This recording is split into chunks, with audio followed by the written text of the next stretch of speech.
Got the contractors over at the house, so it's going to be a little delay on my live feed. But I want to tell people right now, it looks like I'm going to be prepared to eat my crow. Shout out to all of those that was right about the situation as it relates to Dak Prescott playing on the franchise tag. I will say that it's a bittersweet moment for him because he get all of the money up front. He get all of the paper that he want. And think about it. For 4 years, he only made $4 million, right? So this would be a prime chance for him to make $31 million. Now, I don't know what $1 million feel like, and I definitely don't know what $4 million feel like. But I can tell you, $31 million is a lot of paper. Now, on the flip side, it's a gamble situation. Because if he goes down or anything happened as it relates to his level of production, he probably would never get the piece of money that whatever deal that's on the table that Jerry Wayne Jones is offering him, he probably would never see that amount of money. I don't know the details of the money. I don't know whether or not it's 90 million. I guarantee, talking about the guaranteed dollars. Now, they did say that it was 100 million guaranteed. I think Mike Fisher from 105.3 The Fan said it's 106 million guaranteed. Stretched out over 5 years, and some people said that the calculations percentage-wise is not as much as a Ryan Tannehill. But I will say this: if you want to gamble and take the 31 million straight up and bet on yourself, if that's the philosophy that you're going to roll with, then roll with it. But always believe in yourself. At the end of the day, believe in yourself. But it's hard because this particular game, this football that we play, is not an individual sport. It takes 11 versus 11. Used to say 53, I guess it's 55 now since they updated the roster, but it takes the collective team, even the guys that's on the practice squad. And above all, it takes a good coach.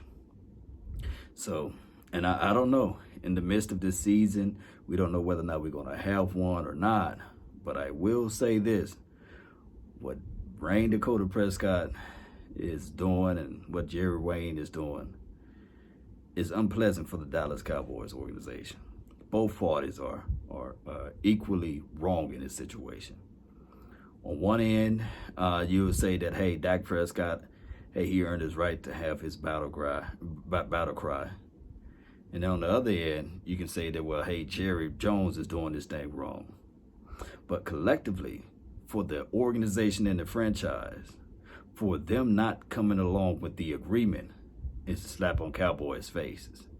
I'm all in favor for the players to get their money, get their bag, get their paper, but I'm also all in favor of it all, of the Dallas Cowboys winning.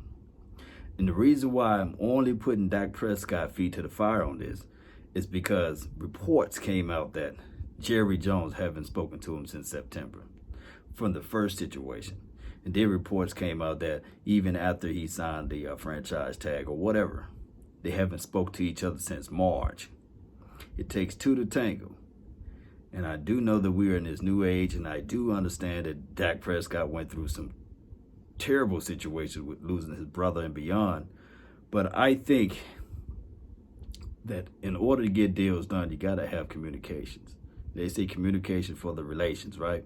And both parties, I don't know whether or not they ghosted each other or they sent a text and no return, but for to go that amount of time of not speaking to each other. And of course, we can probably put it on Todd France, his agent. Nevertheless, we will find out what will happen with these two situations. All I can say is, objectively speaking, football will always still go on, basically. Whether or not who puts on the silver and blue. Our fandom will still be here. Remember, a third of the people that's probably watching probably was a fan before Jerry Jones bought the team, right? And I know most of the people were fans of the Dallas Cowboys before Dak Prescott signed on to the team. So regardless of what happened, we will still always be fans. but we just want our fair shake at things. We know for sure that even by signing this massive franchise tag, oh my goodness, 31 million off the cap, straight off the books. You really can't have any wiggle room to sign other people. I can see that argument, and I'm just speaking objectively, right? We look at all of those things and we say to ourselves, man, why did Jerry allow this to get that, just like that long? Why did he allow that? Why does he allow this franchise, this fan base, this organization to be so divided? Why, when we saw everything, signing of La'el Collins, signing of Jalen Smith, signing of Ezekiel Elliott, signing of such and such, new guys, Amari Cooper, and you don't take care of your quarterback, people put priorities where they want it, and people do what they want to do. So I don't know if the argument is more so for what, $10 to $15 million. That's probably where the argument is at. All of last year, we talked about how much we need this money and we need that. They sat on $22 million. Had wiggle room to cut Tyrone Crawford to expand another $8 million. That's $30 million.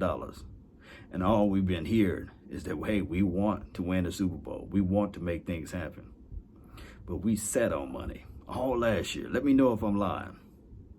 So the Cowboys organization, we got to figure out a way. We got to figure out a way to stop pandering around and make things happen.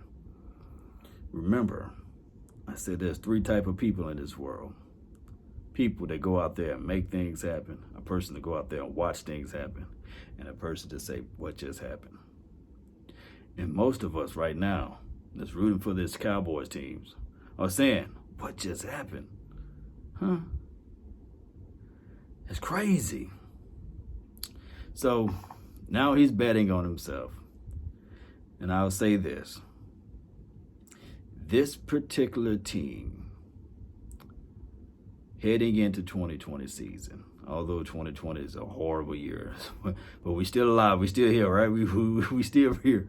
But this team, heading into 2020 season, if that's the operative word, if we have a season, I see that this team can still win multiple games above 8-8 or above 500. I can just see that. You look at all of the weapons, number 1 offense from last year. I don't see the regressions from this offense just by sheer paper alone. And I know you can't go by paper. Defense, yeah, we may have a little hiccups here and there, but I will say this about this defense. It'll be hungry.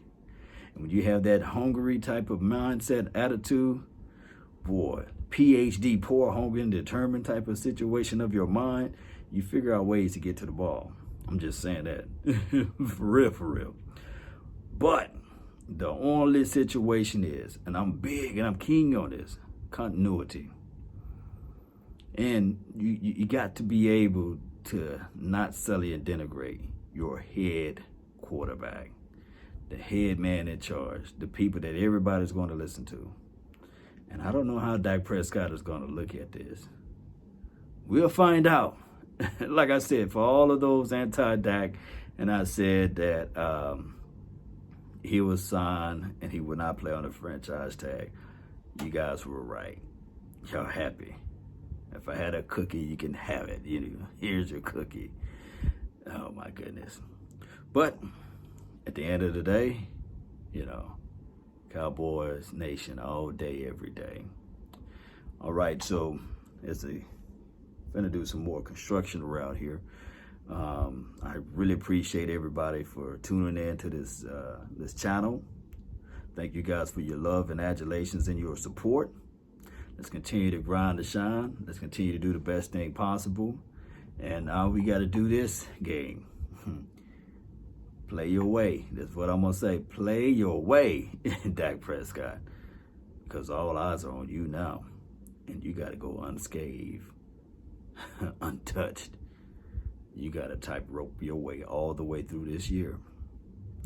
And in the meantime, in the between time, at least you're going to have $31 million and some change. And of course, those endorsements. So shout out to Dak Prescott. Hey, know your worth, know your value, continue to grind, and let's get this team a Super Bowl. That's been my time. I really thank you all for yours. And remember, you're listening to nothing but the best. Let's go. I'm out. Peace.